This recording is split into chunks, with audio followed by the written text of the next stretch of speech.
Just before I begin, I really want to thank you, Laura, for including me in Thread Counts, for making it such a fabulous experience. And honestly, we just need more Laura in our lives. We really, really do. I want to thank Christina Quarry for always having the answer. Neil Hosick, because he helped us make our exhibition just look so beautiful.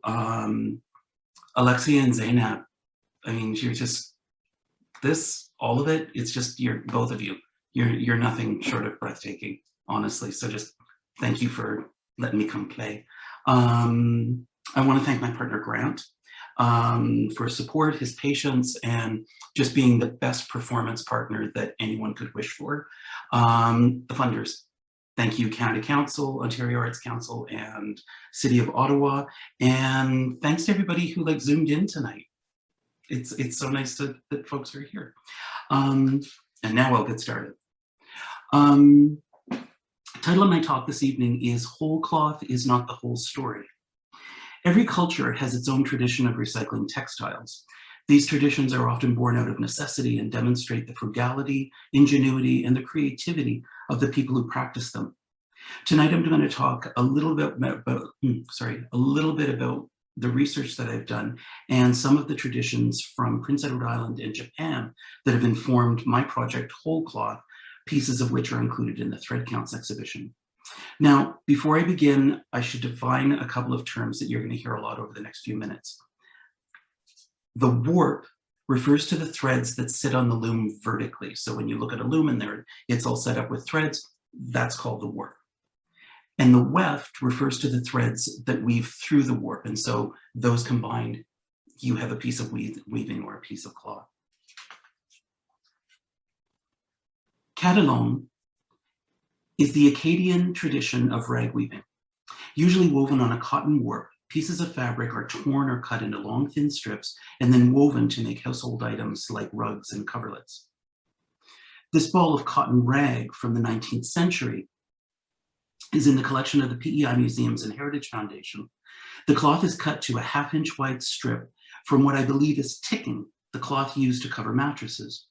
And I think this because of the pattern. Ticking is usually a plain cotton fabric with a stripe like you see here, but also because at regular intervals on the cloth, there are small reddish brown stains that suggest to me the rust from bed springs. A couverture de mariage, or bridal coverlet, was one of the most important items in an Acadian bride's trousseau. The preparations for making a bridal coverlet would begin years before the marriage, when any scrap of white cloth in the house, from sheets, shirts, even diapers, was saved, sometimes for as long as a decade, until enough material was collected to begin weaving. This is a detail from a bridal coverlet in the collection of the Musée Acadien in Mascouche, PEI. It's woven on a cotton warp with various white materials in the weft. And while this photo may show a very simple plain cloth, in person, it's a beautiful, subtle piece of weaving, but also an incredibly powerful piece of weaving when you consider its significance and the time and the care that would have gone into making it. In Japan, the tradition of rag weaving is called sakiori, from the Japanese saki, to tear, and ori, to weave. The successful cultivation of cotton came relatively late to Japan, and for a very long time, cotton cloth and clothing was reserved for a privileged, largely urban few, and only made its way to the more remote areas of the country in the form of rags. There's a Japanese expression that says, "You never throw away a piece of cloth large enough to wrap 3 beans." Usually woven on a bast fiber warp like hemp, sakiori was woven using cotton rags torn into narrow strips. Sakiori was woven for futon covers, hearth covers, sashes, and clothing, both for warmth and as padding at the shoulders for carrying a heavy weight. This vest, or sodanashi, is in the collection of the Textile Museum of Canada in Toronto and is woven on a cotton warp with various cotton fabrics in the weft. While I was examining the vest, I found 2 Chinese characters that had previously gone unnoticed, embroidered on the inside of one of the gussets. I photographed the characters, and after showing them to the museum's collection manager, I did what any aspiring textile sleuth would do. I ran straight to Muji, the very chic Japanese department store in downtown Toronto, and asked one of the sales staff if he could translate the characters in the picture, which he did as Ko Haru, child of spring. Clúti is a Scottish rag weaving tradition. The word clúti is connected to the Gaelic words clud, a rag, and cluda, meaning patching or mending, and is remembered in the Scottish proverb, "Nar casta clout till maybe out." Apologies for the Scottish accent. Clout is an old Gaelic word for clothing, so the proverb basically means, don't put away your winter woolies until the cold days of May are over.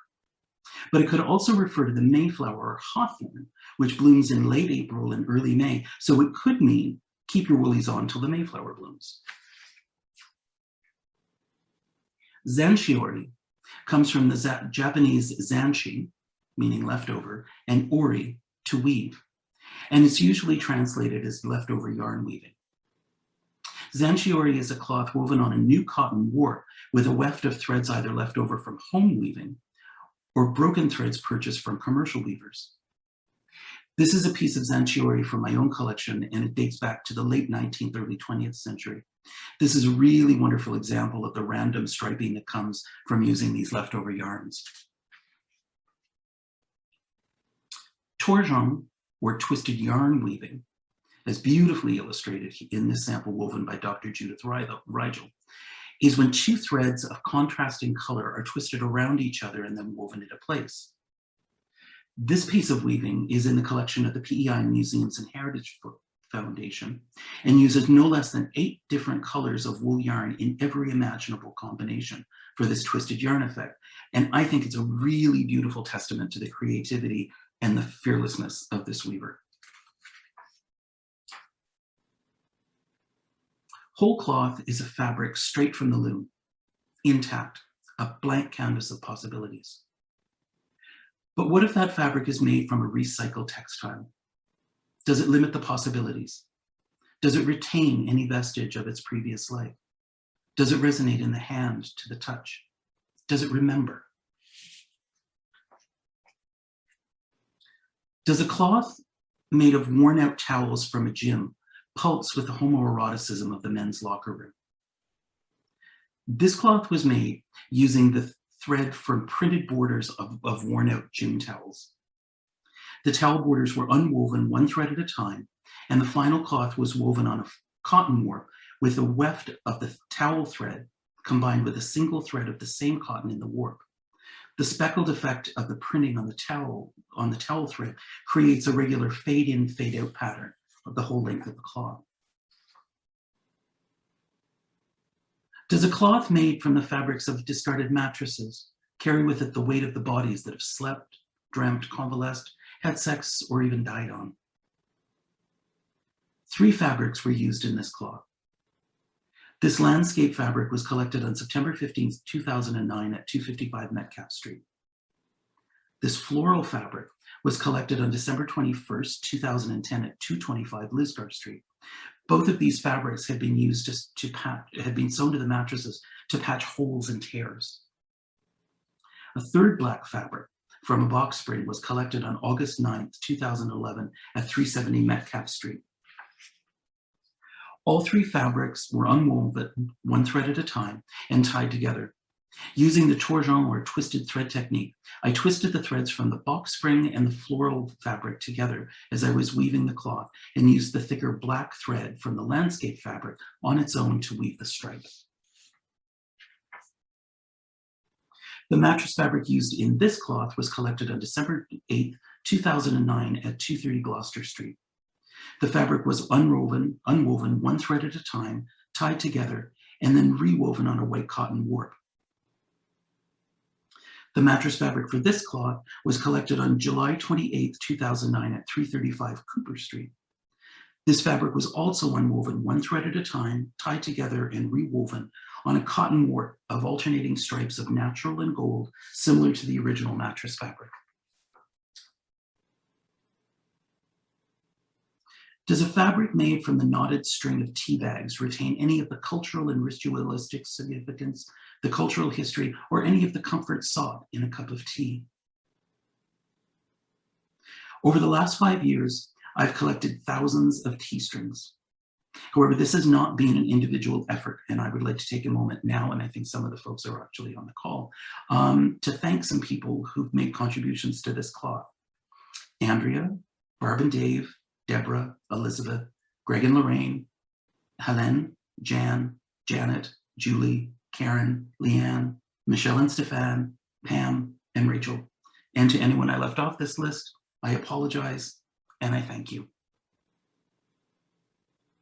In preparing to make this cloth, I spot dyed the cotton warp with red and green teas. You can see in these images the knots that dot the whole length of the cloth. Each of these knots represents a single tea string.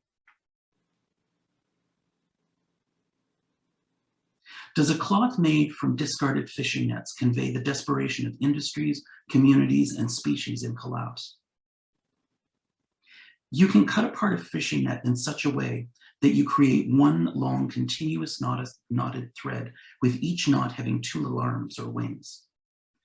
This cloth is woven on a black warp in a 3-1 broken twill using the fishing net yarn as the weft. This detail shows the texture of the yarn and all those little waving arms. While preparing the different materials for weaving, I found there was a physicality in the process that I hadn't anticipated. The rent sheet is a performance born from this physicality, in which my partner Grant and I ritually tore the bed sheets we both purged prior to moving in together in 2018.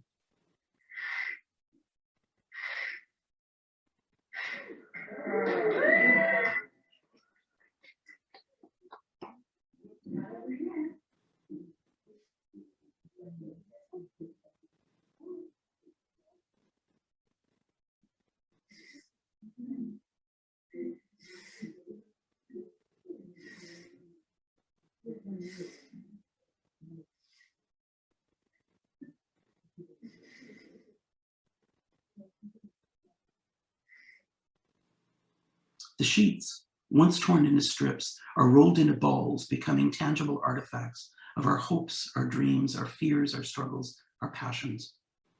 The rent sheet considers the ongoing acquisition and attrition of objects as we move through our lives, how we ignore, acknowledge, or shed the past, and the choices, compromises, and sometimes demands we make of each other when we choose to share our lives and make a home with another person. I'd like to thank Howard Adler and Amy Jenkins for the video clips of the rent sheet performance. This cloth is woven using some of the bed sheets torn during a staging of the rent sheet. 2 sheets, one of Grant's and one of mine, are woven on a turquoise and orange warp in a simple rep weave. And I'd like to thank Shelby Lisk for that really lovely detail that she took of the cloth. So what's next? I'm continuing to work on the whole cloth project, so I thought I would give a little preview of 2 pieces that I'm currently working on. Does a cloth made of the hand-painted canvases of protest banners resonate with the demands for social, economic, and environmental justice? These are protest banners that have been cut into long, thin strips in preparation for weaving. The final cloth will be woven on a cotton warp in a weft-faced weave.